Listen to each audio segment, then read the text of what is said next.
नाट्य या फिर आप डांस की बात करेंगे तो लोग आजकल हिप हॉप की दुनिया में जाते हैं, लेकिन इसके बावजूद भी यहाँ पे नटराज डांस एकेडमी है। जो पुराने नटराज का जो अर्थ होता है हम इनसे आगे जानेंगे भी, जो पुराने इसकी उत्पत्ति कहाँ से हुई उस चीज़ को लेकर के यहाँ के युवा आगे बढ़ा रहे हैं। सकते हैं तो देश भर के लगभग राज्यों में इनका परफॉर्मेंस अभी तक हो चुका है। तो हमारे साथ मोहित जी हैं जो नटराज के काफ़ी मजे हुए कलाकार हैं, हम इनसे ज़्यादा जानकारी लेंगे।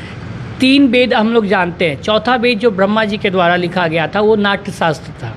वो नाट्य शास्त्र जो है सरस्वती जी को दिया गया। सरस्वती जी के बाद वो शिव जी के पास आया, और जब शिव जी का जब डमरू बजने लगा तो उसमें शिव जी का पैर थिरका था, ये शास्त्र में बोला जाता है। उस समय से डांस का उत्पत्ति शुरू हो गया। जैसे कि हमारे यहाँ का संस्कार है, मुंडन है, छठी है, शादी है, विवाह है, हल्दी है, बहुत सारा जो काम होता है उस पर गाना गाया जाता है, लोकगीत गाया जाता है, जिसको हम लोग लोकगीत कहा जाता है।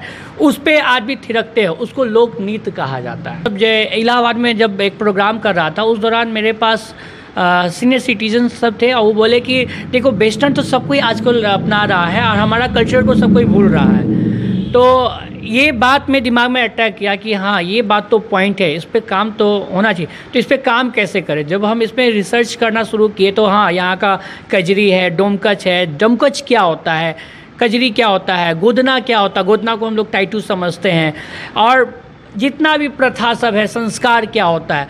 तो इस पे आदमी कन्फ्यूज़ थे। आप वेस्टर्न को लगा रहे थे, हिप हॉप चल रहे थे, टाइटू बना रहे थे, कुदक रहे थे, उसका कोई अर्थ ही नहीं है। जबकि अर्थ लोक प्रथा पे होता है, लोक गीत पे होता है। तो हम लोग क्या किए कि जब उस चीज़ को अध्ययन किए, उस पर समझे, तब उसका रिसर्च करने के बाद उसको हम लोग क्या किए कि मार्केट में एक नए तरीक़ा से उसको प्रेजेंट देना शुरू किए। आचार्य श्रेष्ठ का सम्मान हमको मिला हुआ है, फिर नर्तक सम्राट का हमको दरभंगा ही से मिला है, नृत्य शिरोमणि का हमको बनारस घराना से मिला है। भारत में हमारा दिल्ली, कलकत्ता, मुंबई और विशाखापट्टनम, पटना, बहुत सारे, बनारस, लखनऊ, इलाहाबाद, जनकपुर में भी हमारा भी प्रोग्राम लेटेस्ट में हुआ है राम विवाह के दौरान। लगभग भारत के कई राज्यों में इनका कार्यक्रम हो चुका है। कह सकते हैं तो पड़ोसी देश नेपाल में भी हाल फिलहाल है जनकपुर से। तो कह सकते हैं कि दरभंगा का युवा आगे बढ़ रहा है और पूरे देश और देश से बाहरी दुनिया में भी अपना नाम रोशन कर रहा है, डांस के क्षेत्र में भी।